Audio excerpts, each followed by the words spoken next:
Hello friends, आज की इस वीडियो के अंदर हम लोग प्रश्नावली 6.2 का क्वेश्चन नंबर 7 और 8 को सॉल्व करने वाले हैं। तो बने रहिए एंड तक और चैनल पर नए हैं तो चैनल को सब्सक्राइब कर लीजिए। चलिए क्वेश्चन नंबर 7 से स्टार्ट करते हैं। प्रमेय 6.1 का प्रयोग करते हुए सिद्ध कीजिए कि एक त्रिभुज की एक भुजा के मध्य बिंदु से होकर दूसरी भुजा के समांतर खींची गई रेखा तीसरी भुजा को समद्विभाजित करती है। याद कीजिए कि आप इसे कक्षा 9 में सिद्ध कर चुके हैं। तो हम लोगों को यहाँ पे दर्शाना है कि हमारा पहले प्रमेय 6.1 का जो हमारा फिगर है उसको लेंगे और उनमें हम लोग देखेंगे एक त्रिभुज की एक भुजा के मध्य बिंदु से होकर दूसरी समांतर भुजा के खींची गई रेखा तीसरी भुजा को क्या करती है, समद्विभाजित करती है, यानी समान समान भाग में बांटती है। ठीक, ये हम लोगों को प्रूव करना है। तो थोड़ा सा यहाँ पे हम लोग एक काम करते हैं, इसका फिगर पहले बनाते हैं। ठीक,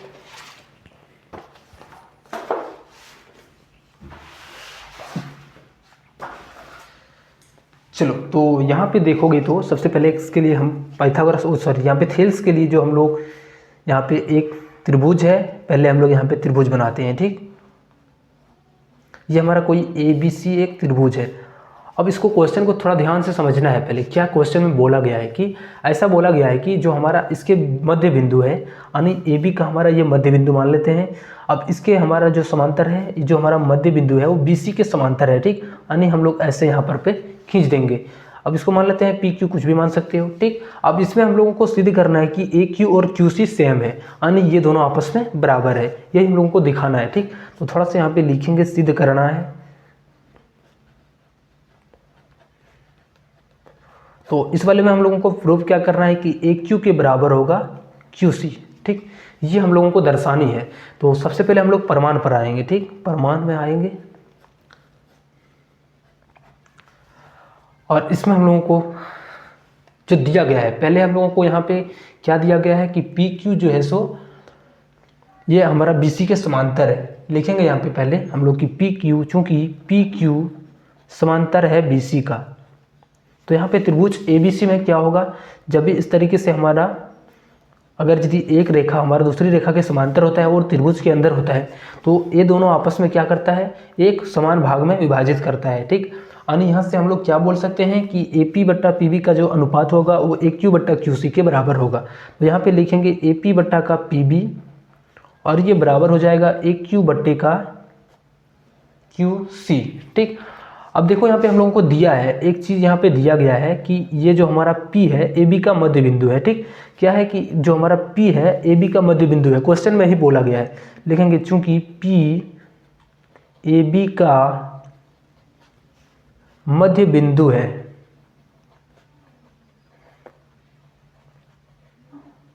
तो अगर यदि ये मध्य बिंदु होगा तो ये जो दूरी होगी दोनों तरफ से सेम होगी, यानी इधर से भी और इधर से भी जो दूरी होगी यहाँ तक की वो सेम होगी। यानी इसका मतलब क्या है कि जो हमारा AP है वो PB के बराबर होगा, यानी हम बोल सकते हैं कि AP और PB सेम होगा। ठीक, अब इस वाले इक्वेशन में हम लोग एक काम करते हैं, ऊपर में हम लोग AP है तो AP रहने देते हैं और PB के जगह पर फिर से हमारा मान AB की जगह पर PB के जगह पर हम फिर से AP को रख देते हैं। ठीक, अब यहाँ पे हमारा ये AP हो गया बराबर का यहाँ पे AQ बट्टा का QC। अब देखोगे तो यहाँ पे AP कट गया। ठीक, अब इसको क्रॉस गुना करेंगे तो AQ इधर हो गया और दूसरी तरफ हमारा QC आ गया। तो देखोगे तो यहाँ पे क्या, यही तो हमें प्रूव करनी थी और हमें ये मिल गया, तो हो जाएगा यहाँ पे प्रूव्ड, सत्यापित। चलो अब हम लोग नेक्स्ट वाले क्वेश्चन 8 को सॉल्व करते हैं। ठीक, तो चलो क्वेश्चन 8 को फिर से हम लोग यहाँ पे पढ़ते हैं। तो क्वेश्चन नंबर 8 यहाँ पे है कि प्रमेय 6.2 का प्रयोग करते हुए सिद्ध कीजिए कि एक त्रिभुज के किन्हीं दो भुजाओं के मध्य बिंदुओं को मिलाने वाली रेखा तीसरी भुजा के समांतर होती है। यानी यहाँ पे याद कीजिए कि आप कक्षा 9 में ऐसा कर चुके हैं। तो पहले क्या बोला गया कि प्रमेय 6.2 का प्रयोग करते हुए सिद्ध कीजिए कि एक त्रिभुज की किन्हीं दो भुजाओं के मध्य बिंदुओं को मिलाने वाली रेखाएं तीसरी भुजा के समांतर होती है। देखो यहाँ पे क्वेश्चन में साफ साफ बोला गया कि किन्हीं दो भुजाओं के मध्य बिंदुओं को। ठीक, तो यहाँ पे मध्य बिंदु दोनों तरफ हम लोग क्या पे, यहाँ पे हम लोग थोड़ा सा मोड़ करेंगे और यहाँ पे हम लोग पहले इसको पूरा कंप्लीट करेंगे। देखो यहाँ पे हमारा कोई एक त्रिभुज है ऐसे, तो थोड़ा सा यहाँ पे पहले ध्यान लगाना है। ठीक, और हम लोगों को यहाँ पे एक पहले त्रिभुज बना लेनी है इस तरीके से। थोड़ा सा पेन को चेंज करते हूँ। ऐसे हम लोगों को पहले एक त्रिभुज बना लेनी है। ठीक, A उधर B और ये C। तो यहाँ पे जो बोला गया है कि दोनों के जो मध्य बिंदु है, मान लेते हैं ए बी का जो मध्य बिंदु इस जगह पे है और जो हमारा ए सी का मध्य बिंदु है वो इस जगह पे है। तो यहाँ पे जो है सो दोनों का मध्य बिंदु ऐसे यहाँ पे मिला दें तो ये और ये समांतर हो जाएगा। ये हमें दर्शाना है, ठीक, लिखेंगे यहाँ पे हमें प्रूव करना है कि पी क्यू और बी सी आपस में समांतर होंगे। थोड़ा सा यहाँ पे लिखेंगे, सिद्ध करना है। क्या सिद्ध करनी है हमें? तो पी क्यू और बी सी आपस में समांतर होगी, ठीक, पी क्यू समांतर का बी सी। तो एक काम करते हैं, सबसे पहले हम लोग यहाँ पे क्या कर सकते हैं, यहाँ पे जो बोला गया है उसको हम लोग पहले लिखते हैं। चूंकि यहाँ पे लिखेंगे दिया है, क्या दिया गया है कि P जो है सो ए बी का मध्य बिंदु है, Q ए सी का मध्य बिंदु है। P ए बी का मध्य बिंदु है तथा Q जो है सो AC का मध्य बिंदु है। Q AC का मध्य बिंदु है। इसका माने क्या कि P अगर यदि AB का मध्य बिंदु है तो ये दोनों आपस में दूरी जो होगा वो सेम होगा, यानी इधर से हम P की तरफ चले या फिर A से हम लोगों को P की तरफ चले, दोनों की जो डिस्टेंस होगी, दूरी होगी, वो सेम होगी। यहाँ पे हम लोग लिख सकते हैं कि AP और PB आपस में बराबर होंगे।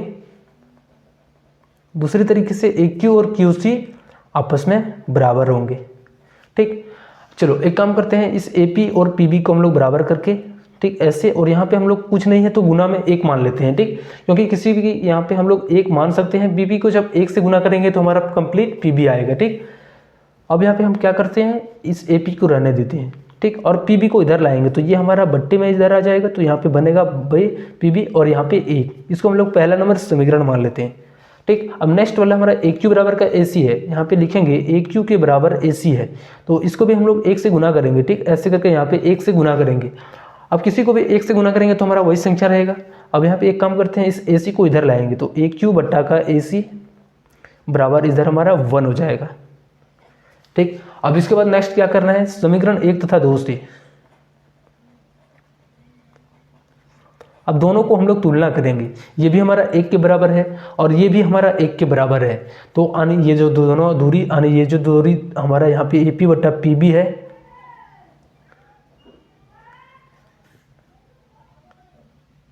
ये हमारे AQ और AC के बराबर होंगे, ठीक। यानी यही तो हम लोगों को प्रूव करनी थी। अगर यदि हम यहाँ पे अगर यदि बता दें ऐसे कि AP और PB का अनुपात AQ और QC के बराबर है तो हम बोल सकते हैं थेल्स के विलोम से या फिर प्रमेय 6.2 से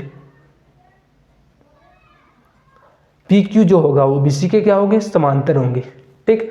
तो ये हम लोग बोल सकते हैं। तो मिलते हैं हम लोग अब नेक्स्ट वीडियो में, तब तक के लिए अभी तक चैनल को सब्सक्राइब नहीं किए हो तो कर लेना सब्सक्राइब।